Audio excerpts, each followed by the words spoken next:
So guys, safari का एक अच्छा सा इंट्रोडक्शन तो हम लोगों ने आपको दे दिया है। 1998 में सफारी ने जो है वो एसयूवी सेगमेंट में अपने आप को इंट्रोड्यूस किया था। टाटा ने 1998 में सफारी को लॉन्च किया था और उसके बाद जो है वो एक नई जनरेशन इसकी आई थी, जब आपने सफारी स्टॉर्म के नाम पर देखी।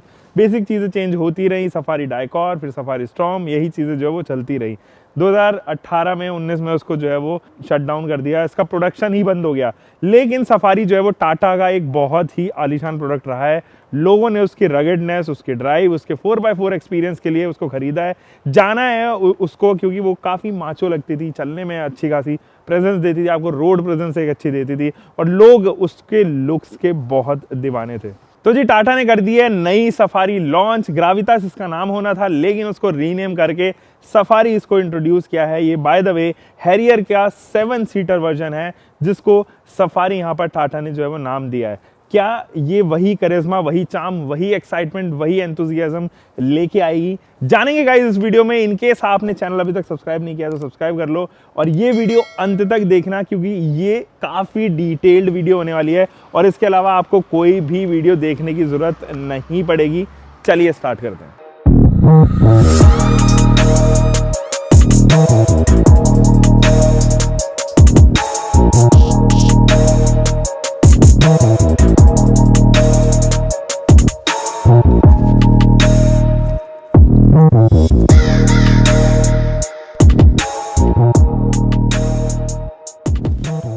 सो गाइस, सबसे पहले एक्सप्लेन करते हैं इसके डिजाइन को और डिजाइन में क्या चेंज आया। फ्रंट से आपको कुछ भी चेंज नजर आने वाला नहीं है, ये सेम हैरियर है।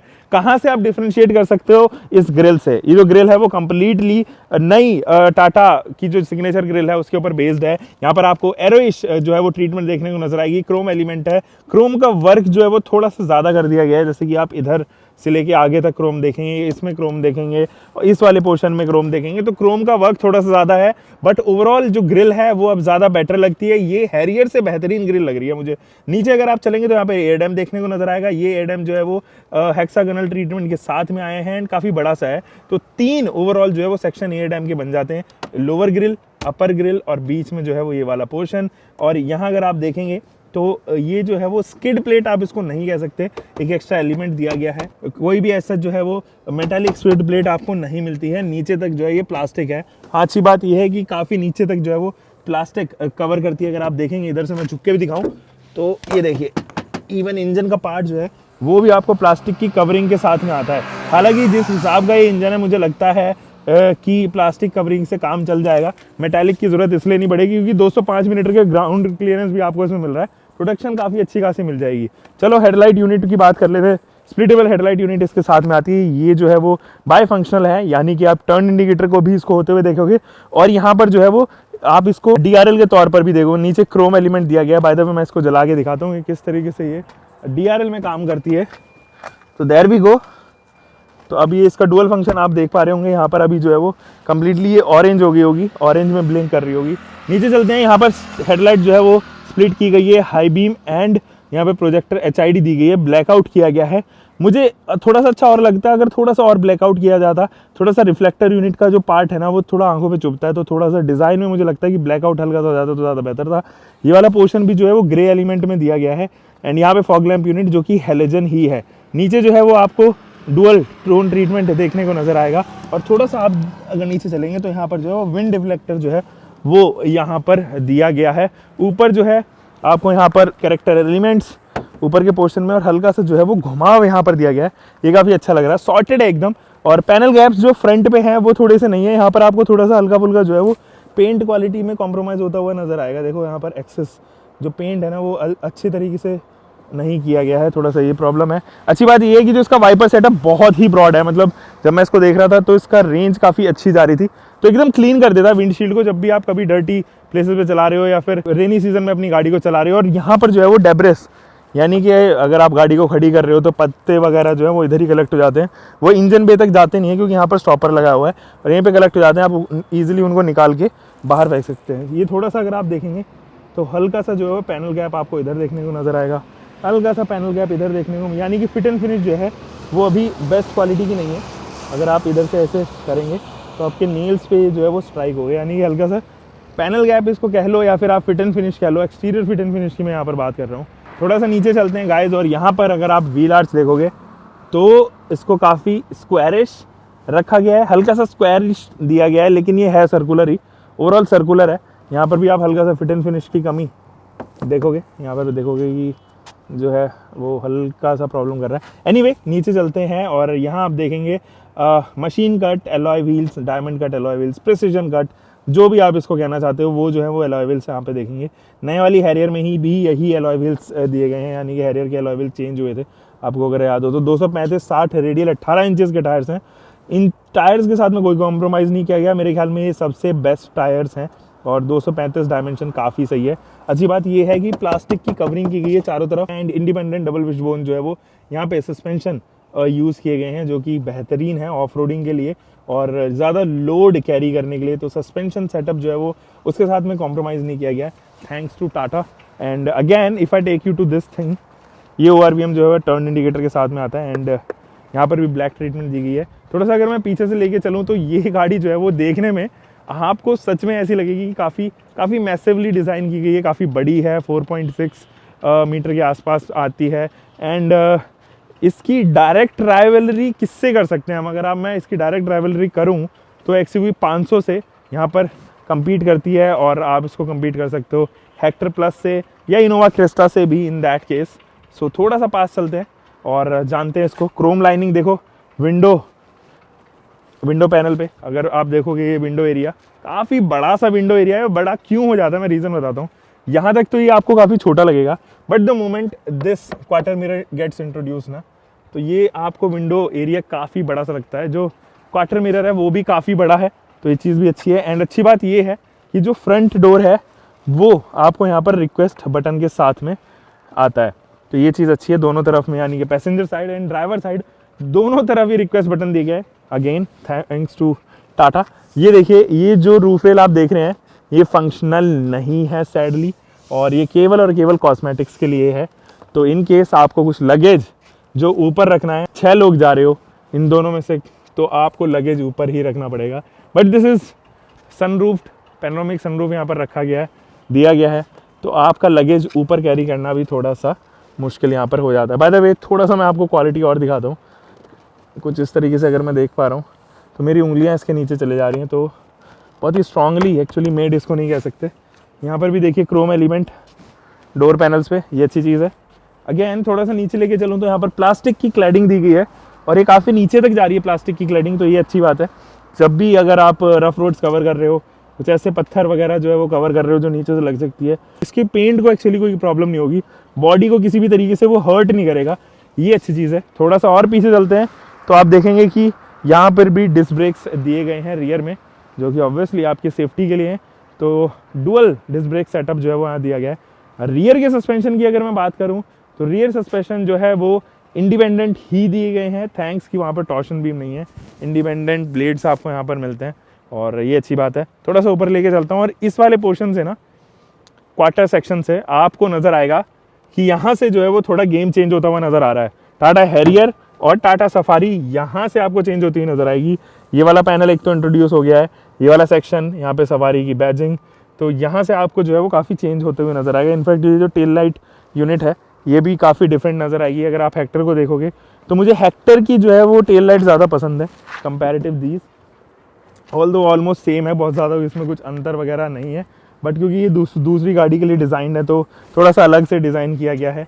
आप यहाँ पर देखिए, ये जो रूफ रेल है इसके ऊपर ही हाई माउंटेड स्टॉप लैम्प्स हैं, एंड बहुत ही नीटली जो है वो टाटा ने यहाँ पर छुपाया है जेट, ये जो वाटर जेट है, जब भी आप पीछे के वाइपर को एक्टिवेट करते हैं तो ये वाटर जेट निकलता है। डिफॉगर यूनिट आपको यहाँ पर ही देखने को नजर आएगी, एंड छोटे छोटे पेडिग्रीज आपको देखने को नजर आएगी। टाटा जो है वो वाइल्ड नेचर को यहाँ पर दिखा रहा है कि यहाँ पर शेर की फैमिली जो है वो यहाँ पर बनी हुई है। तो यस, कुछ इस तरीके से एलिमेंट जो अपनी हर गाड़ी में छोटे छोटे छोड़ता है, यहाँ पर भी वो इंट्रोड्यूस हुए हैं। ये अगर आप देखोगे यहाँ पर भी पैनल गैप है, काफ़ी बड़ा पैनल गैप इनफैक्ट मैं कहूँगा यहाँ पे। ये देखिए, ये मीट एक्चुअली नहीं कर पा रहा ये वाला सेक्शन, मेरा हाथ जो है वो स्मूथली यहाँ पे मूव नहीं हो पा रहा, हल्का सा पैनल गैप मैं यहाँ पे कहूँगा। Fog light units and reverse के रिफ्लेक्टर्स यहाँ पे, एंड कुछ जो है वो यहाँ पर आपको एलिमेंट देखने को नजर आएगा दोनों तरफ ही। तो ये जो एलिमेंट है हॉलो सेक्शंस, ये एक्चुअल में आपको ऐसा लगेगा कि कहीं ये एग्जॉस्ट पाइप तो नहीं है, but these are not the exhaust pipe, ये कुछ भी नहीं है, फॉक्स हैं ये एक्चुअली। और 2 पार्किंग सेंसर्स आपको देखने को नजर आएंगे। मुझे लगता है कि पार्किंग सेंसर्स आपको यहाँ पर 4 देने चाहिए थे, बिकॉज ये काफ़ी बड़ी गाड़ी है, तो 4 पार्किंग सेंसर ज़्यादा इफेक्टिवली काम करते हैं यहाँ पर, तो वो थोड़ा सा मिस आउट ज़रूर हुआ है। टाटा की बैजिंग यहाँ पर एंड सफारी का लोगो आपको यहाँ पर इंट्रोड्यूस होता हुआ नजर आएगा। पीछे ही जो कैमरा दिया गया है और ये जो कैमरा है उसकी क्वालिटी कैसी है मैं आपको ज़रा दिखाता हूँ। तो गाइस कुछ इस तरीके की इसकी कैमरा क्वालिटी है रिवर्स की, और यहाँ से आपको दिखाई दे रहा होगा हल्के फुल्के जो है वो ग्रेन्स इसके अंदर है। डे में भी वो दिखाई देते हैं और नाइट में थोड़ा सा इंक्रीज हो जाते हैं, तो वो थोड़ा सा आपको नाइट के लिए थोड़ा सा कंसर्न रहना पड़ेगा। बट ओवरऑल जो इस कैमरे की क्वालिटी है मैं उससे काफ़ी सेटिस्फाइड हूँ, 80% तक सेटिस्फाइड हूँ, तो उसमें कोई समस्या नहीं है। बट ये आपको काफ़ी हेल्प करने वाला है क्योंकि आपके पास में डायरेक्शंस भी आते हैं। The moment U turn your steering ना, तो ये आपको डायरेक्ट करते हैं, तो ये चीज़ अच्छी है, डायरेक्शन लाइन्स आपको यहाँ पर मिलती हैं। तो अब आपने कैमरा क्वालिटी चेक कर ली, अब मैं आपको लेके चलता हूँ इसके बूट में कितने सेटिस्फाइड है हम बूट से, वो ज़रा दिखाता हूँ आपको। यहाँ पे आपको रिक्वेस्ट बटन देखने को नज़र आएगा, और जैसे ही मैं रिक्वेस्ट बटन दबाऊँगा और खोलूँगा इसको, तो मेरे हाथ में एक्चुअली इतनी जान नहीं है कि मैं एक हाथ से इसको उठा सकूँ, क्योंकि कोई भी हुक नहीं दिया गया है यहाँ पे, तो ये थोड़ी समस्या है। हुक हो जाता तो मेरे लिए थोड़ा सा ऊपर इसको जो है ना उठाना ईजी हो जाता।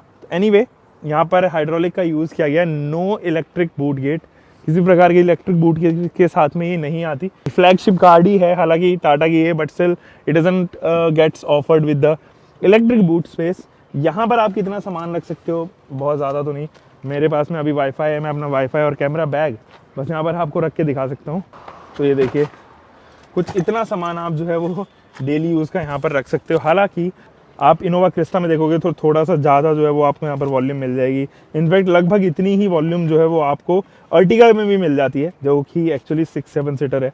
तो यहाँ पर थोड़ा सा मुझे लगा कि स्पेस हल्की सी बढ़ा देनी चाहिए थी।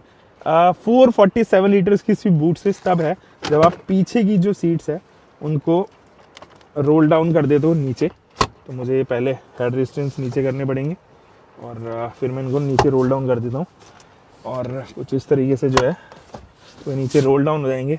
एक मज़े की बात आपको ये बता देता हूँ कि इन दोनों को नीचे गिराने के बाद भी ये वाला जो पैनल है वो स्ट्रेट नहीं होता, तो आपको एक लगभग 15 से 20 डिग्री का जो है वो इंक्लिनेशन मिलेगा। तो आप सामान जब भी रखोगे इसके अंदर तो वो ईजिली शायद ना रख पाओ, वो थोड़े से इंक्लाइंड रहेंगे टूवर्ड्स बूट। जैसे कि अगर मैं सामान रख रहा हूँ कुछ भी, तो ये हल्के से जो है वो इंक्लाइंड रहेंगे।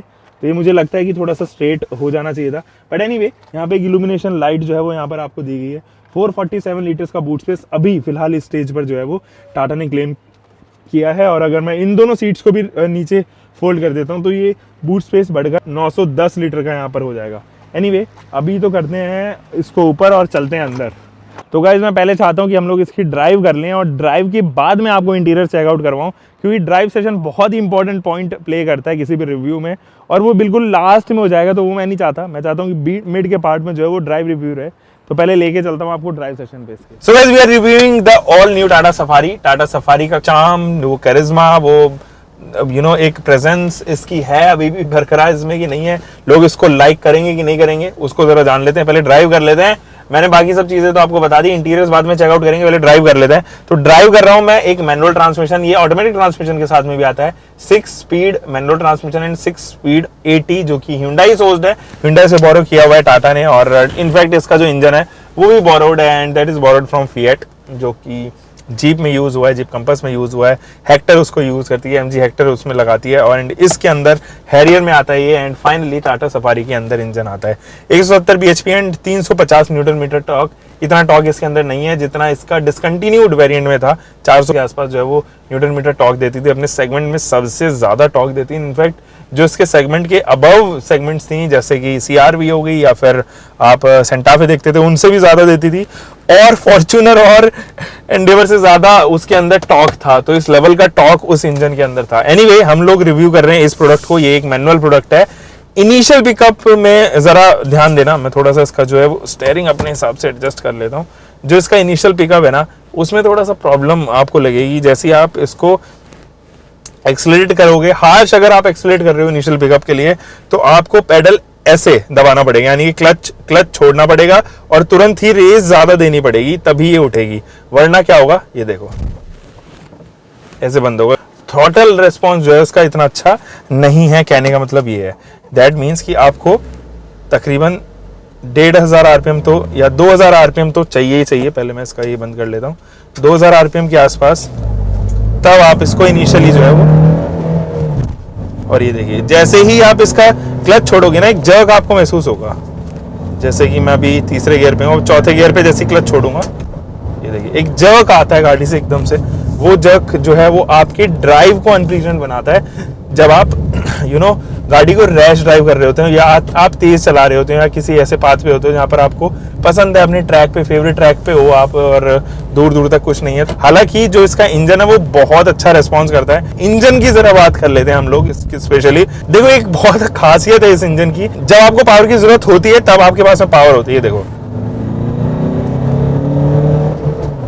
अभी मैं स्पोर्ट्स मोड अगर एक्टिवेट करूं, अगर ये आपको IVR नहीं चाहिए, अगर आप नहीं चाहते कि ये जो लड़की बोल रही है वो आपकी रोजाना डे टू डे लाइफ में का पार्ट ना बने, क्योंकि आप जब भी स्टार्ट करोगे, स्पोर्ट मोड पे डालोगे या कोई भी नॉब से चेंज करोगे मोड्स, तो ये हमेशा बोलेगी। IVR अगर आप नहीं चाहते हैं तो उसको डीएक्टिवेट कर सकते हो यहाँ से इंफोटेनमेंट सिस्टम से, ये भी आपके पास में पार्ट रहता है। तो स्पोर्ट्स मोड में मैं फिलहाल चला रहा हूँ और अमेजिंग परफॉर्मेंस जो है वो इस गाड़ी की यहाँ पर नजर आती है। अब देखो इंजन की मैं ज़रा बात कर रहा था, आपका जो इसका पावर कर्व जाएगा ना वो एकदम से स्ट्रेट जाएगा, काफ़ी लीनियर है। और आपको लो एंड हो, मिड एंड हो या हाई एंड हो, हमेशा आपके पास में पावर की कमी कभी नहीं रहेगी। पावर का टॉर्क का इतना अच्छा एमेलगम जो है वो इस इंजन के पास में है और ये परफॉर्म भी काफ़ी अच्छा करती है उसी हिसाब से। तो सफारी नोन थी अपने रगेड लुक के लिए, अपने मस्कुलर लुक के लिए। वो चाम हल्का फुल्का जो है वो मुझे लगता है कि इस गाड़ी के आने की वजह से हल्का सा छेना है, तो लोग उस करिश्मा को, उस चाम को एक्चुअली इसलिए एक्सेप्ट नहीं कर पा रहे हैं क्योंकि हैरियर पहले इंट्रोड्यूस हो गई थी। टाटा हैरियर अगर पहले से ही रीनेम की जाती सफारी तो that would have been a better product. मेरे ख्याल में वो ज़्यादा बेहतर रहता अगर उसको पहले सफारी नाम दिया जाता है एंड फिर सफारी प्लस इसको जो है वो यहाँ पर लेके आते, सफारी 7 सीटर अगर इसको जो है नाम दिया जाता तो ज़्यादा बेहतर होता, या फिर एक नया ही प्रोडक्ट जो है वो इवॉल्व किया जाता जिसमें टाटा सफारी जो है वो कोड नेम उसको किया जाता है, फिर टाटा सफारी उसको नाम दिया जाता है। Anyway these things are apart, हम लोग उसके बारे में किसी और दिन बात करेंगे। तो फिलहाल हम लोग बात कर लेते हैं इस गाड़ी की ड्राइविंग प्लेजर की। तो आपको ड्राइविंग प्लेजर कैसा लगेगा, ड्राइविंग डायनामिक्स इस गाड़ी के कैसे हैं। Amazing job done by Tata here. और जब भी आप इसको हाईवेज पे लेके उतरोगे ना तो आप देखोगे कि आपके हाथ में स्टीयरिंग काफी कंट्रोल रहेगा। हाईवे में आपको ये कभी भी तकलीफ नहीं देगा इसका स्टीयरिंग व्हील, बट जब आप सिटी में इसको चलाओगे ना तो बहुत आपको ये लगेगा कि यार हार्ड हो गया कहीं ना कहीं। वो सॉफ्ट स्टीयरिंग जो मुझे चाहिए होता है, जो मैं सिंगल हैंडेडली रेस्पॉन्ड जिससे कर लेता हूँ, उसकी यहाँ पर आपको कमी नजर आएगी। आपको लगेगा कि हाँ कहीं ना कहीं जो वो सॉफ्टनेस जो है या फिर वो जो वेट है वो कुछ ज्यादा दे दिया है टाटा मोटर्स ने यहाँ पे, तो इसको ट्यून इन किया जा सकता है, अभी भी स्कोप है क्योंकि हैरियर में भी बिल्कुल सेम वे में दिया गया है। तो आप एक हाथ से अगर मोड़ना चाहते हैं और कट्स हैं आपके घर के आसपास जो है वो ज्यादा ही गलियां हैं, तंग गलियां हैं, तब ये थोड़ा सा स्टीयरिंग व्हील जो है वो आपको परेशान यहाँ पर कर सकता है। हाईवे पे ऑन द अदर हैंड ये अपना वेट जो है हल्का हल्का जो है वो रिड्यूस करता हुआ चला जाता है। तो स्टीयरिंग का फीडबैक जो है वो हाईवे पे काफ़ी मजबूत है और आपको कॉर्नरिंग करने में थोड़ा सा मज़ा आएगा। और body roll over the period of time जो है वो आपको महसूस होगी। जब हाई स्पीड होगी तो आपको बॉडी रोल जो है वो कट्स पे थोड़ी सी महसूस होगी कि हाँ यार थोड़ा सा अभी भी है। हालांकि मोनोशॉक चैसी है, फ्रंट व्हील ड्राइव भी है एंड इसके अंदर सस्पेंशन भी काफ़ी अच्छे लगे हुए हैं, बट स्टिल हल्के फुल्के जो है वो बॉडी रोल आप यहाँ पर इधर उधर देखेंगे। टायर की जो प्रोफाइल है वो बहुत ही एक्यूरेटली डिजाइन की है। 235/60 रेडियल 18 इंचेस के टायर्स हैं, थैंक्स टू टाटा मोटर्स की। उन्होंने जो है वो डायमंड कट अलॉय व्हील्स के साथ में टायर्स अपग्रेड कर दिए हैं। But I don't know why Tata has played smartly here और थोड़ा सा कॉस्ट कट जो है वो यहाँ पर किया है। किस वे में, क्यों मैं ऐसा कह रहा हूँ, क्योंकि जब भी आप इसका स्पेयर व्हील देखोगे तो वो जो स्पेयर व्हील है वो एक्चुअली स्टील व्हील्ड है और वो छोटा रिड्यूस किया गया साइज में। रेडियल 16 इंचेस का टायर है, 235 ही है बट उसको रेडियल 16 दिया गया है, तो वो कहीं ना कहीं जो है वो आपको महसूस कराता रहेगा। तो आपका जो स्पेयर व्हील है वो हमेशा स्पेयर व्हील का ही काम करेगा, कभी भी रेगुलर व्हील का वो काम नहीं कर पाएगा। इन केस ऑफ इमरजेंसी आपको वो लगाना पड़ रहा है तो बहुत ही जल्द आपको जो है वो हटाना पड़ेगा, क्योंकि डायनामिक्स जो है वो पूरी गाड़ी के यहाँ पर बिगड़ जाएंगे। तो मुझे लगता है कि वहाँ पर जरूर टाटा यहाँ पर जो है वो कॉस्ट कट करेगी। तो व्यू के बारे में जरा बात करता हूँ। इसका व्यू काफ़ी सही है, मुझे फ्रंट व्यू बहुत अमेजिंग लग रहा है इसका। इनफैक्ट डायगोनल व्यू या साइड व्यू भी अगर मैं देखूँ तो मुझे कोई समस्या नहीं आ रही। ए पिलर बहुत पतला सा है, तो जब भी आप यू टर्न लेंगे या फिर इनफैक्ट आप जो है वो माउंटेन्स वगैरह पे चला रहे हो गाड़ी, तब भी कोई समस्या आपको नहीं आएगी क्योंकि व्यू काफ़ी अच्छा है और ए पिलर भी जो है वो काफ़ी थिन है। अब समस्या आपको थोड़ा बहुत जो है वो व्यू में यहाँ पर लग सकती है। एक तो पीछे वाला, क्योंकि पीछे वाले के हेडरेस्ट जो है वो व्यू को थोड़ा सा ऑब्स्ट्रक्ट करते हैं। जब भी कोई हेडरेस्ट खोलेगा तो वो व्यू को थोड़ा सा कम करेंगे। और जो इसका ये ORVM है, ORVM में दोनों तरफ नहीं है ये प्रॉब्लम। लेफ्ट साइड में तो आपको बहुत ही बढ़िया व्यू दिखता है, राइट साइड में भी व्यू थोड़ा सा अच्छा है, लेकिन वो नीचे का व्यू जो है वो थोड़ा सा ज्यादा है। ऊपर का व्यू भी अगर हल्का सा और ऊपर मूव हो जाती मोटर, व्यू में प्रॉब्लम नहीं है ना, इसके मिरर में प्रॉब्लम है। प्रॉब्लम ये है कि वो जिस एंगल पे सेट है ना ORVM के अंदर का मिरर, वो हल्का सा और ऊपर की तरफ सेट हो सकता था या उसको मूव किया जा सकता था थोड़ा सा ऊपर।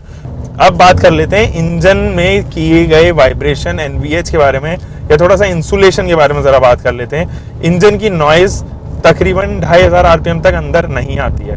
उसके बाद अगर आप रेव कर रहे हो, दैट मीन्स कि आप हार्ड रेव कर रहे हो, 2500 RPM के ऊपर अगर आप चला रहे हो, दैट मीन्स कि आप जो है वो छोटे गियर पे चला रहे हो, चौथे गियर पे या 5वें गियर पे चला रहे हो और हायर स्पीड्स पर चला रहे हो। तो जब भी आप ऐसा करोगे तो नॉइज अंदर आएगी, इंजन की नॉइज अंदर आने लग जाएगी, यानी कि हार्ड ड्राइव करने पे, और वो हर एक गाड़ी के साथ में होता है। अब समस्या ये है कि जो इसका क्लच है, क्लच के ऊपर जब भी आप आइडल पोजीशन पे हो या पहले गियर पे डाल रहे हो, गियर चेंज कर रहे हो, तो आपको हल्के से वाइब्रेशन क्लच पे नजर आएंगे। और क्लच थोड़ा सा डीप है, उसको थोड़ा सा डीप रखा गया है, एंड बहुत ही मिनिमल जो है वो वाइब्रेशंस आपको गियर नॉब पे यहाँ पर नजर आएंगे, बहुत ही हल्के से हैं, उनको शायद हम नेग्लेक्ट ही कर सकते हैं। वाइब्रेशंस, हार्शनेस नहीं है गाड़ी के अंदर, हार्शनेस की कोई प्रॉब्लम नहीं है, नॉइज की कोई प्रॉब्लम नहीं है। विंड नॉइज, टायर नॉइज आपको नहीं नजर आएगी जब तक कि आप 100 की स्पीड ऊपर अचीव ना कर लें। उसके बाद जो है वो विंड नॉइज, टायर नॉइज लाजमी हो जाती हैं, हर एक गाड़ी में आने लग जाती हैं। जरा सा बात कर लेते हैं यहाँ वाले लोअर स्पेस की। जो ये लोअर स्पेस है ना, वो लेफ्ट वाला लेग आपका जो है वो हमेशा यहाँ पर या फिर इस वाले पोर्शन पे स्ट्राइक करता रहेगा। जब भी आप क्लच के साथ में मूवमेंट करोगे अपने पैर की, तो ये थोड़ा सा आपको लगेगा, बाकी कोई समस्या नहीं है। बाकी तो राइट साइड में मेरे पास में काफ़ी सही स्पेस है। और एक चीज़ और है, जब आप इसके स्टेयरिंग को देखोगे ना, तो जैसे कि मैं हार्ड ड्राइव कर रहा हूँ तो इसका स्टेयरिंग एक जगह ना स्टक हो जाता है, उसमें हल्का सा स्टक हो जाता है, जिसकी वजह से आपका कॉन्फिडेंस जो है वो लूज करता है। ये पार्ट में स्टीयरिंग सेक्शन में बताना भूल गया था। हालांकि उसके अंदर प्ले ऐसा कुछ ज़्यादा खास है नहीं कि ये इधर से उधर मूव हो रहा है या लूज पड़ा हुआ है, ये स्टीयरिंग सच कुछ नहीं है इसके अंदर। अब बात कर लेते हैं ज़रा गियर शिफ्ट्स की भी। तो गियर शिफ्ट जो है वो हल्के से हार्डर एंड पर ट्यून किए गए हैं, और आपको लगेगा कि हाँ थोड़ा सा जो है वो आप ज़्यादा हार्ड वर्क कर रहे हो। बाकी ऐसा नहीं है कि वो अटकेंगे कहीं पे, बिल्कुल समस्या नहीं आएगी, स्मूथली जो है वो शिफ्ट कर सकते हो आप। और एक चीज़ और है, मैं यहाँ पर थोड़ा बताना भूल गया कि इसके अंदर आने वाला जो IRV है उसके अंदर बटन दिया गया है, तो आप इस बटन से उसको ऑटो एक्सेस कर सकते हैं, ऑन करना चाहते हैं, ऑफ करना चाहते हैं, ये चीज़ अच्छी है। गियर शिफ्ट जो है वो आप देखोगे, पहले गियर पे गाड़ी जो है वो स्पीड लिमिट की गई है 40 पे, दूसरे गियर पे स्पीड लिमिट की है 80 पे, तीसरी लिमिट जो है वो तीसरे गियर पे की गई है 130 पे, और उसके ऊपर जो है वो मैं मेजर कर नहीं पाया। अब माइलेज की अगर मैं बात करूं तो फ्यूल इकोनॉमी, मैं क्योंकि काफ़ी देर से गाड़ी चला रहा हूं, तो तकरीबन 12 किलोमीटर प्रति लीटर की जो है ये फ्यूल इकोनॉमी आपको सिटी में दे देगी। अगर आप लाइट फुट से गाड़ी चला रहे हो तो, और अगर आप हार्ड चला रहे हो, थोड़ा सा एग्रेसिवली चला रहे हो, तो ये ड्रॉप हो सकती है 8.5 से 10 के बीच में भी। हाँ, ये जो है वो कैपेबल है गाड़ी हाईवेज पे आपको तकरीबन 15 से 16 किलोमीटर प्रति लीटर की एवरेज निकालने में हाईवे पे, बट सिटी में आप इतना ही मान के चलो। तो ओवरऑल अगर मैं इसके ब्रैकेट्स को काउंट करूं तो 8 किलोमीटर प्रति लीटर से लेकर ये गाड़ी आपको एवरेज देगी 16 किलोमीटर या 17 किलोमीटर प्रति लीटर का। गाइस, बात कर लेते हैं इसके सस्पेंशन की। सस्पेंशन सेटअप जो है वो काफ़ी मज़ेदार है, पॉट होल जो है वो इजीली कवर कर लेता है, बट ये सिटी के हिसाब से वो थोड़े हार्ड ही रखे गए हैं। हाईवे के हिसाब से काफ़ी सही ट्यून्ड है, हाईवे में प्रॉब्लम नहीं है। ये देखिए, जैसे ही मैं यहाँ पर हार्ड ड्राइव कर रहा हूँ तो हल्के से थर्ड नॉइज जो है वो अचानक से जो है वो सस्पेंशन से होते हुए मेरे सीट तक आ जाते हैं। मेरे हाथ इजीली जो है वो हर जगह पहुंच जाते हैं, उसमें भी कोई समस्या नहीं है। सिटी ड्राइव मोड और स्पोर्ट्स ड्राइव मोड दोनों में काफ़ी अंतर है। जैसे आप स्पोर्ट्स ड्राइव मोड एक्टिवेट करोगे ना, इकोनॉमी ड्राइव मोड एक्टिवेटेड, ये इकोनॉमी ड्राइव मोड है, स्पोर्ट ड्राइव मोड एक्टिवेटेड, और एक बीच में आपको 3 मोड्स और मिलते हैं जो कि टेरेन मोड्स हैं। आप सिटी में चलाना चाहते हो तो अभी सिटी पे है। अगर मैं इसको शिफ्ट करूँगा वेट पे, वेट मोड एक्टिवेटेड, और अब एक रफ रोड मोड एक्टिवेटेड। तो ये 3-4 तरीके के मोड्स हैं। ये टेरेन के मोड्स हैं और ये आपके पावर डिलीवरी के मोड्स हैं, ये कितना पावर आपको चाहिए। तो स्पोर्ट्स में मैं फिलहाल कर देता हूँ। Drive mode activated. एंड एक ट्रैक्शन कंट्रोल का भी बटन है, यानी कि electronic stability program. City drive mode activated. जैसे ही आप उसको ऑफ करोगे ना तो वो सिटी मोड पे ऑटो कन्वर्ट हो जाएगा, वो अपने आप ही सिटी मोड पे आ जाएगा। और यहाँ से मैं अगर ऑफ करके किसी और मोड पे जाना चाहता हूँ तो sports mode by chance Sport drive mode activated. यहाँ से एक्टिवेट हो जाएगा। बिना ट्रैक्शन कंट्रोल के स्पोर्ट्स एक्टिवेट नहीं होगा और ना ही एक्टिवेट होंगे वेट एंड रफ मोड्स। अगर आपको ट्रैक्शन कंट्रोल ऑफ करना है तो आपको सिटी मोड पे लेके आना पड़ेगा। देखो गाइस, मैंने इस गाड़ी पे तकरीबन 125-150 किलोमीटर का टेस्ट किया है और उसके बाद ही मैं पूरे दिन से लगभग इसमें लगा हुआ हूँ और उसके बाद ही आपके पास मैं रिव्यू लेके आ रहा हूँ। जो पीछे का कंफर्ट है ना वो मुझे काफ़ी सही लगा। सेकंड रो का कंफर्ट काफ़ी सही है और अच्छा लेग रूम भी मिलता है आपके पास में, अच्छा खासा शोल्डर रूम भी होता है, कोई समस्या वहाँ पर नहीं होती। और जो लास्ट की रो है वो फिर भी सेटिस्फैक्ट्री है। लोग अक्सर देखते हैं कि जो लास्ट की रो होती है उसमें स्पेस वगैरह कुछ ज़्यादा होता नहीं, वो यहाँ पर भी मेंटेन्ड है। बट नी रूम के मामले में मुझे लगता है कि ये सबसे ज़्यादा नी रूम यहाँ पर ऑफर कर रही होगी इस टाइम। एयर कंडीशनिंग यूनिट इसकी कमाल की है, मतलब मैंने ये गाड़ी जो है वो एयर कंडीशनिंग यूनिट में कोई भी मैकेनिकल चेंजेस सच नहीं हुए हैं। तो हेक्टर में मैंने चलाई है, मुझे कोई भी समस्या नहीं नजर आई। मैं अभी मैनुअल चला रहा हूँ। अगर आपको इसकी ऑटोमेटिक का रिव्यू देखना है ना तो यहाँ पर आई कार्ड पे छोड़ दूंगा वो भी, और याद रखिएगा वो भी आप देख सकते हैं क्योंकि वो हैरियर का ऑटोमेटिक एंड सेम ट्रांसमिशन यहीं पे आते हैं। तो ड्राइविंग में कोई भी आपको चेंज ऐसा होता हुआ नजर नहीं आने वाला है यहाँ पे। तो गाइज ये तो था एक ड्राइव रिव्यू आप लोगों के लिए। उम्मीद है कि आपको ये पसंद आ गया होगा। बस ठीक है, छोटा सा कंक्लूड कर देता हूँ ड्राइविंग पार्ट पे भी। सिटी में आप चला रहे हो तो आपको थोड़ा सा स्टेयरिंग में प्रॉब्लम होगी, हल्की सी हार्ड लगेगी। हाईवे पे चला रहे हो, मक्खन गाड़ी है, बिल्कुल जा सकते हो उसके साथ में। तो गाइस अब चलते हैं इसके इंटीरियर्स की तरफ और चेक करते हैं इंटीरियर्स। देखो कुछ इतना वाइड जो है वो इसका ओपन होता है डोर। और सबसे पहले मैं थर्ड नॉइज सुना देता हूँ। तो थर्ड नॉइज बहुत ही स्वीटर एंड पे है, मतलब ऐसा नहीं है कि लग रही है आवाज़ कानों में, बिल्कुल सही लगती है। थर्ड नॉइज जो है वो ऐसा लगता है कि डोर्स पे प्रॉपरली कुशनिंग की गई है। नीचे तक आप देखोगे यहाँ तक कुशनिंग की गई है, ये भी हल्की से कुशनिंग पार्ट पर ही है, तो ये चीज़ काफ़ी अच्छी लगी। और वाइड एंगल थोड़े से खुलते हैं, ये थोड़ा वो चीज़ तो यूएसपी है टाटा की, ज़्यादातर उनकी गाड़ियाँ जो थोड़े से वाइड एंगल पर ही खुलती हैं। यहाँ पर अगर आप देखोगे तो डुअल टोन ट्रीटमेंट दी गई है, of white colour and black colour. और यहाँ पर जो है वो हल्का सा क्रोम का यूज़ है, क्रोम वर्क जो है किया गया है। बट जब आप दरवाजे को बंद करते हो ना तो ये वाला कंट्रोल एक्चुअली काफ़ी हार्ड है, तो आप जब भी इसको यूज़ करोगे डोर ओपन करने के लिए तो थोड़ा सा हार्ड लगेगा आपको। ये विंडो के कंट्रोल्स आपको यहाँ पर मिलेंगे, ORVM के कंट्रोल्स आपको जो है वो ए पिलर पे मिलेंगे। ये ए पिलर में कन्वर्ट हो जाता है जब भी आप इसको बंद करते हो। तो यहाँ पर आपको जो है वो मिलता है स्पीकर का सेट, एंड यहाँ पे एक वाटर बॉटल, दूसरी वाटर बॉटल, तीसरी छोटी वाटर बॉटल 250 ml की जो है वो ईजिली आ सकती है। और हल्का सा अगर मैं नीचे लेके चलूँ तो हैजार्ड लैंप आपको यहाँ पर मिलता है, जो अच्छी चीज़ है। अभी मैं इनग्रेस करता हूँ और बहुत ही ईजी इनग्रेस है गाइस। ये देखो 1 स्टेप इनग्रेस है, कोई भी समस्या मुझे नहीं हुई। अगर मैं सीट की बात करूं तो सीट्स काफ़ी कुछ नहीं है और इलेक्ट्रिक एडजस्टेबल है, 6 वे इलेक्ट्रिक एडजस्टेबल है। एंड एक जो है वो मैनुअल एडजस्टमेंट आपको आता है लैम्बार्ड सपोर्ट का, जो कि आपको यहाँ पर साइड वॉल पे नज़र आएगा, मैं आपको दिखा दूंगा। एनीवे अभी बात कर लेते हैं अंदर के इंटीरियर्स की। यहाँ पर आपको इंजन स्टार्ट स्टॉप बटन दिखाई देगा, बट आप जिस पोजीशन पे बैठोगे वहाँ से शायद ये दिखाई ना दे, तो आपको थोड़ा झुक के तब ये जो है वो इंजन स्टार्ट स्टॉप बटन दबाना पड़ेगा। एक यहाँ पर जो है वो डेड पेडल दिया गया है, बहुत ही छोटा सा डेड पेडल है गाइज, तो इससे थोड़ी सी शिकायत है मुझे कि केवल नाम मात्र के लिए जो है वो डेड पेडल दिया गया है। ABC पैडल्स के बीच में डिस्टेंसेस काफ़ी हैं, उसमें कोई भी समस्या नहीं है। अब यहाँ पर जो है वो आप देखोगे ये है स्टीयरिंग व्हील, इसका टाटा का लोगो बीच में, और मेरा हाथ ईजिली जो है वो हॉन्ग पे चला जाता है। पिच इसकी जो है थोड़ी सी आपको लगेगी और हो सकती थी।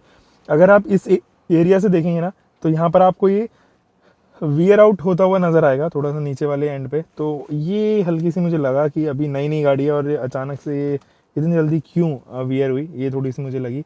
इंजन स्टार्ट स्टॉप बटन दबाते हैं और आपको इसका इंस्ट्रूमेंट क्लस्टर दिखाते हैं, तो कुछ इस तरीके का इंस्ट्रूमेंट क्लस्टर आपको जो है वो यहाँ पर मिलेगा, टाटा का लोगो, और ये आपको वेलकम करेगा कुछ इस तरीके से। काफ़ी अच्छा लग रहा है आपको इंस्ट्रूमेंट क्लस्टर मेरे ख्याल में देखने में।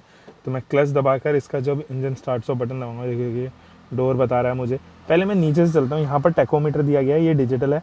इतना पैनल जो है वो TFT है, ये डिजिटल पैनल दिया गया है। राइट साइड में जो है वो नॉर्मल ही काफ़ी नॉर्मल एनालॉग मीटर आपको मिलेगा, जो कि स्पीडोमीटर दिखाएगा। उस पर भी 2 डैश सिंबल्स हैं एंड बाकी के डैश सिंबल्स आपको नीचे नजर आएंगे। यहाँ पर जो है वो आपको फ्यूल गॉज, यहाँ पे टेम्परेचर गॉज, यहाँ पे ओडोमीटर एंड और यहाँ पर अगर स्टीयरिंग व्हील की बात करूँ तो ये राइट वाले कंट्रोल जो हैं वो सारे इंस्ट्रूमेंट क्लस्टर के हैं। तो ये देखिए मैं अगर इधर से जॉयस्टिक चेंज कर रहा हूँ या ऊपर नीचे कर रहा हूँ तो यहाँ पर जो है trip A, trip B, distance to empty, power, torque curve and tyre pressure monitoring system, system के कंट्रोल, डिस्टेंस टू एम्प्टी, ये सब चीज़ें जो हैं वो राइट साइड से आपको देखने को नज़र आने वाली है। लेदरेट ही आपको जो है वो स्टेयरिंग नज़र आने वाला है। लेफ्ट साइड पे इसके हालांकि जो कंट्रोल्स है ना वो आप देखेंगे कि वो इंफोटेनमेंट सिस्टम से रिलेटेड कंट्रोल्स हैं। Volume plus minus, call pickup and drop, Bluetooth, and ये जॉयस्टिक ट्रैक के लिए होगी, तो कुछ इस तरीके से। तो मैं इसको म्यूट करता हूँ पहले तो। और एनीवे यहाँ पर चलते हैं, अब पैनल आपको दिखा देता हूँ दूसरी तरफ से।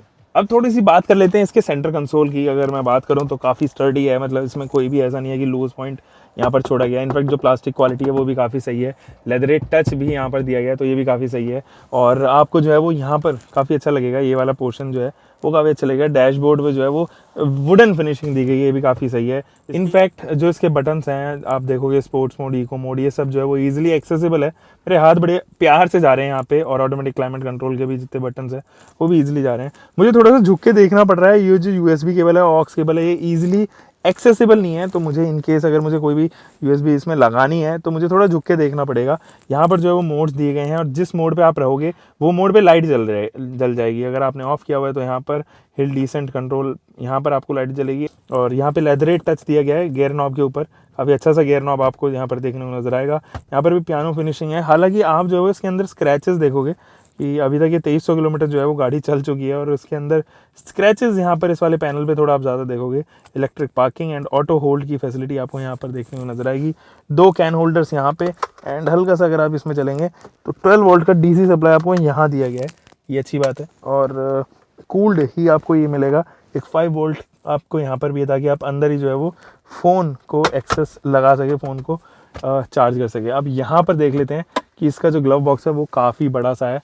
पेन होल्डर्स के साथ में आता है। ऊपर भी अगर आप देखेंगे तो ऊपर जो है वो आपको एक ट्रे मिलती है, पार्सल ट्रे मिलती है, जिसको आप निकाल सकते हैं। एंड ये कुछ इस तरीके से निकल जाती है, इसको वापस लगा देते हैं। एंड काफ़ी बड़ी सी है ये, लेकिन कूल्ड आपको नहीं मिलेगी। ये है सनवाइज़र, यहाँ पर किसी प्रकार का कार्ड होल्डर या वैनिटी मिरर नहीं दिया गया है, जो कि सैड है। यहाँ पर मेरे ख्याल में आना चाहिए था। देखो सनरूफ की अगर जब बात होती है तो इसके तीनों कंट्रोल जो है वो यहाँ दिए गए हैं। अगर आप चाहते हैं सनरूफ में केवल इतनी की है कि बस हवा आए और सब लोग सेफ रहें, तो इतने पोर्शन पे आप रख सकते हैं। इसी से आप जो है वो नीचे करोगे तो ये सनरूफ वापस नीचे आ जाएगा। अगर आप पीछे इसको प्रॉपरली खोलना चाहते हैं तो ये कुछ इस तरीके से प्रॉपरली खोलेगा, लेकिन एक पोजीशन तक ये पीछे जाएगा, उसके बाद ये रुक जाएगा। तो this is the last dead and. अगर आप ये चाहते हैं कि आपके सनरूफ के नीचे जो है या फिर ये जो एक्सेस लाइट आ रही है वो ना आए, तो आप जो है सनरूफ को कवर भी कर सकते हैं। तो इसको जिस तरीके से जो है वो सनरूफ को कवर किया जाता है, ताकि एक्सेस लाइट जो है वो बाहर की ना आए या कोई भी ऊपर से नीचे ना देख पाए। एनीवे, अब दिखाता हूँ आपको ये वाला सनवाइजर। इसके अंदर आती है वैनिटी लाइट भी और वैनिटी मिरर भी, दोनों चीज़ें यहाँ पर आपको देखने को नजर आने वाले हैं। ठीक है जी, ये तो बात हो गई किस तरीके के अंदर की फिट एंड फिनिश है।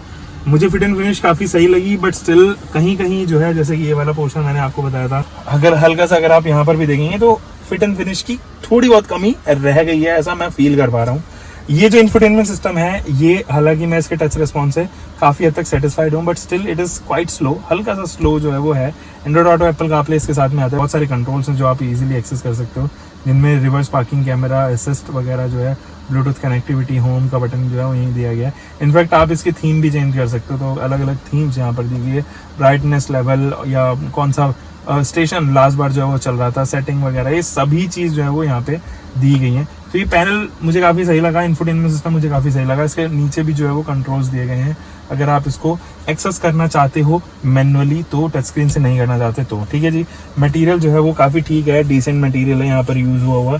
लेदरेट टच जो ऑफ वाइट कलर का दिया गया है, मैं इससे काफ़ी संतुष्ट हूँ। मुझे कुशन काफ़ी अच्छा देता है ये, ऑन लॉन्ग रन पे इसमें कभी भी गाइस आपको थकावट जो है वो नहीं होने वाली है। कभी भी आपको ऐसा नहीं लगेगा कि यार अब मैं थक रहा हूँ, क्योंकि ये काफ़ी कुछ नहीं, आपको सपोर्ट करके रखते हैं। सीट बेल्ट जैसी आप लगा लोगे तो आप इधर उधर भी नहीं मूव ऑन कर पाओगे। तो गाइज जो फ्रंट केबिन से मुझे समझ में ये आ रहा है कि जो ये ऑफ वाइट कलर की ट्रीटमेंट इसको दी गई है, वो मेंटेनेंस थोड़ा सा ज़्यादा मांगेगी। आपको रेगुलरली जो है वो उसको ड्राई क्लीन करवाना पड़ेगा, और अभी तकरीबन 2300 किलोमीटर के आसपास ये चली है।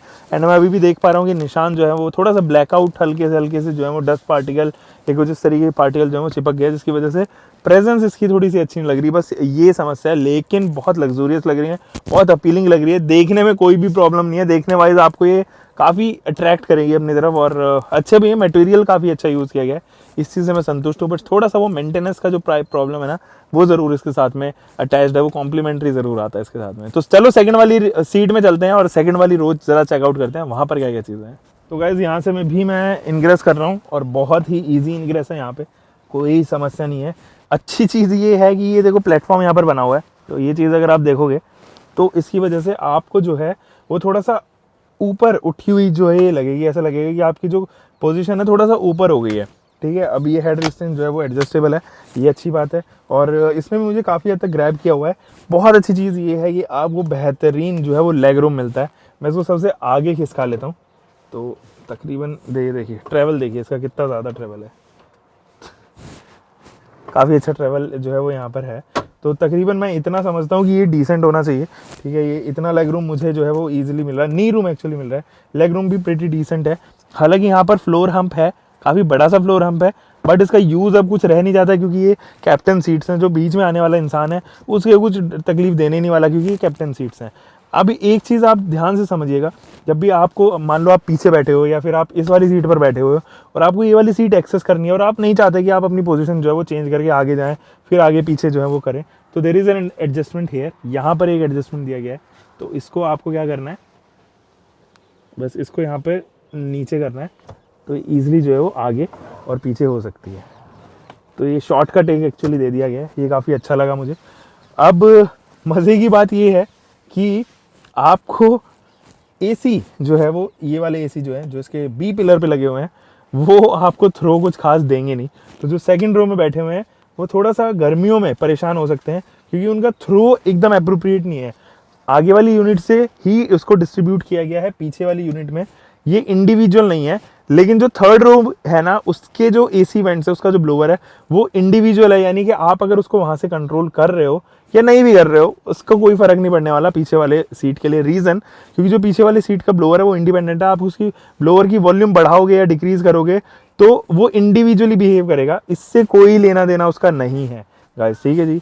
अब एक चीज और आप यहाँ पर देखो कि यहाँ पर जो है 2 पोर्ट्स दिए गए हैं, आप कैमरे पे अभी भी नहीं देख पा रहे हो, मैं थोड़ा सा और नीचे लेने की कोशिश करूंगा, तो यहाँ पर 2 पोर्ट्स देख रहे हैं 5 वोल्ट की, तो ये दिखाई नहीं देते बिल्कुल भी, और आपको जो है वो काफ़ी झुकना पड़ेगा।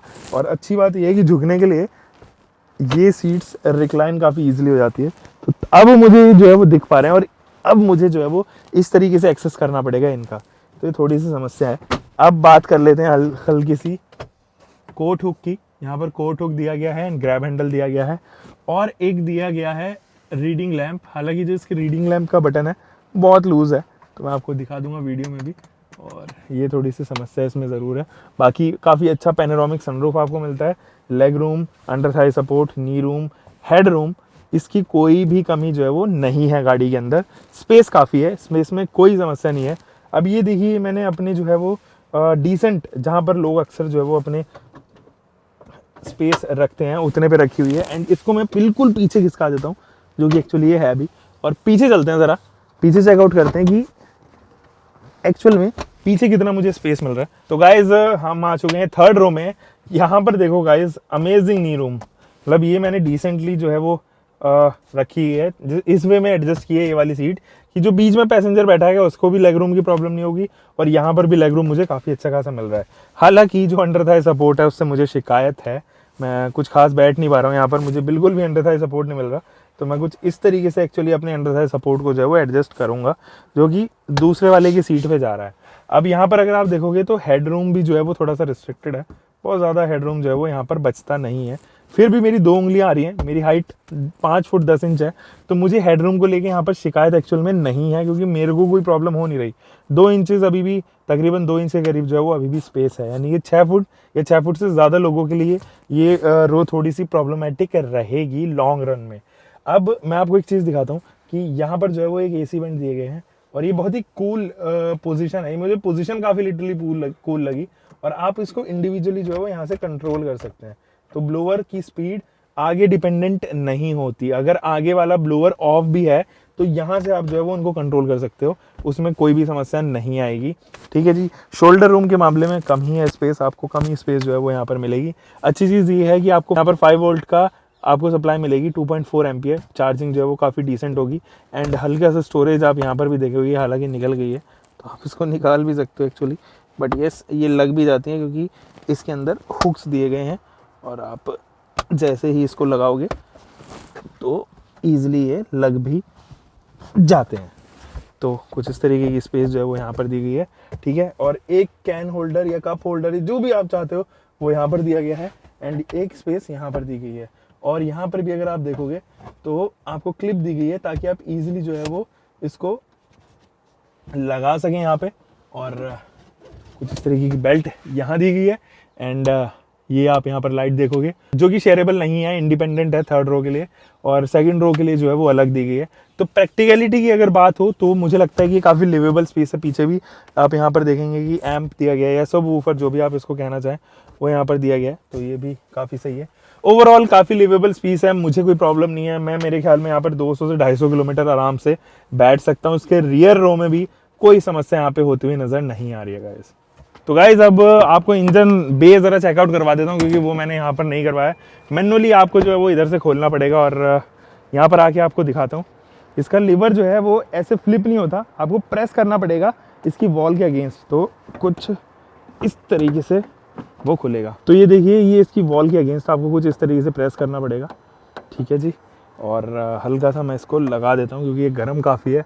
हम लोग तकरीबन 100-125 किलोमीटर इसको ऑलरेडी चला चुके हैं।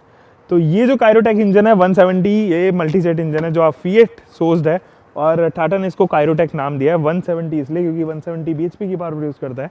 हैरियर में हालांकि इसको जब इंट्रोड्यूस किया गया था तो 140 bhp के पास जो है वो पावर फिगर्स इसको दी गई थी, बट लोगों की कंप्लेन आने लग गई कि जी जीप कंपास के पास में इतनी अच्छी पावर फिगर्स हैं और टाटा हैरियर भी सेम और MG हेक्टर के अंदर भी सेम इंजन आ रहा है, तो वो पावर फिगर्स अगर डिट्यून नहीं कर रहे हैं तो आप क्यों कर रहे हो। इस वजह से टाटा को भी जो है वो सारी पावर फिगर जो है वो यहाँ देनी पड़ी।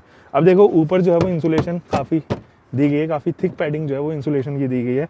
यहाँ पर भी आप इंसुलेशन देखेंगे ताकि जो है वो हीट कन्वेक्ट ना हो एक तो डैशबोर्ड वाले पैनल में, और वाइब्रेशन जो है वो कंट्रोल्ड रहे काफ़ी हद तक। हालांकि अभी भी जो है वो केबल्स आपको नज़र आ रही होंगी, ये भी प्रॉपर कवर्ड नहीं है। इस तरफ की केबल्स भी जो है वो प्रॉपरली कवर्ड नहीं है। यहाँ पर आप थोड़ा सा देखेंगे कि ऊपर नीचे हिसाब किताब हो रहा है। और जो इसका फिल्टर है थोड़ा स्नॉर्कल स्टाइल्ड है, ये काफ़ी सही है कि इस तरफ से जो है वो एयर फिल्टर दिया गया है। काफ़ी कॉम्पैक्ट जगह है, बहुत ऐसा एयर पॉकेट वगैरह जो है वो कुछ भी नहीं है इसके अंदर। और नीचे से जो है वो इंजन प्रोटेक्टेड है प्लास्टिक के थ्रू, वो अच्छी बात मुझे यहाँ पर लगी। बट यस जब मैकेनिक को मूव करने होते हैं अपने हाथ वगैरह तो उसके लिए एयर पॉकेट एज सच नहीं है। डीजल इंजन में आप ज़्यादातर देखते हो क्योंकि उनकी कन्फिग्रेशन कुछ ऐसी होती है कि फिजिकल इक्विपमेंट ज़्यादा होते हैं जिनमें intercooler, turbocharger, evaporator, compressor, condenser, not compressor condenser, but ये सब चीज़ें जो हैं वो लगी होती हैं ज़्यादा बड़े पार्ट पे, तो इसलिए वो कॉम्पैक्ट रह नहीं जाते हैं अनलाइक पेट्रोल इंजन्स। तो यस कुछ इस तरीके का आपको इंजन जो है वो देखने को नज़र आएगा। सो इसको करते हैं क्लोज। तो गाइज आता है टाइम अब कंक्लूजन का, क्या हमें इस गाड़ी के अंदर इन्वेस्ट करना चाहिए, क्या नहीं करना चाहिए, या वेट करना चाहिए XUV 500 के आने का। देखो जो XUV 500 से आने में अभी टाइम है और ये एक ज़्यादा बेहतर पैकेज मुझे अभी फ़िलहाल के दौर में लगता है। हालांकि हेक्टर प्लस भी एक ऑप्शन है, बट ये जो रगेड लुक के साथ आता है, जिस प्रेजेंस के साथ मतलब जिस तरीके से सस्पेंशन ट्यूनिंग की गई है वो काफ़ी कमाल के हैं। वो इस सेगमेंट में आने वाली जितनी भी गाड़ियाँ वो उनमें शायद आपको ऑफर होते हुए ना नज़र आए। अगर आप इसका बेस वेरिएंट खरीदना चाहते हैं या फिर उससे मिड वेरिएंट खरीदना चाहते हैं, एक कंप्लीट येस है। और टाटा का प्रोडक्ट ही काफ़ी रिलायबल है, इंजन काफ़ी स्ट्रॉन्ग है, आपको अच्छा मज़ा आने वाला है इसको गाड़ी को चलाते टाइम। येस मेरी तरफ से कंप्लीटली हाँ है, इस गाड़ी को लेके आप खरीद सकते हैं बिना 2 बार सोचे इस गाड़ी को। और अगर आप खरीदना भी चाहते हैं और दिल्ली NCR से हैं तो मैं आपकी यहाँ पर हेल्प कर सकता हूँ। Best prices and quickest delivery बहुत सारी गाड़ियों की आपके लिए वेट कर रही हैं। आप अगर नई गाड़ी खरीदना चाहते हैं दिल्ली NCR से, नीचे दिए गए लिंक को ज़रूर विजिट करें एंड वहाँ पर जाकर अपनी फीडबैक्स दें। अगर आप अपनी गाड़ी भी मेरे चैनल पे जो है वो प्रमोट कराना चाहते हैं, अगर आप गाड़ी भी जो है वो मेरे चैनल पे लेके आना चाहते हैं, अपना एक्सपीरियंस शेयर करना चाहते हैं, वो भी आप यहाँ पर कर सकते हैं नीचे दिए गए लिंक के साथ में। मिलते हैं गाइस एक और नई वीडियो के साथ में। Until for the next time, bye bye, take care and keep loving your car, drive safe guys.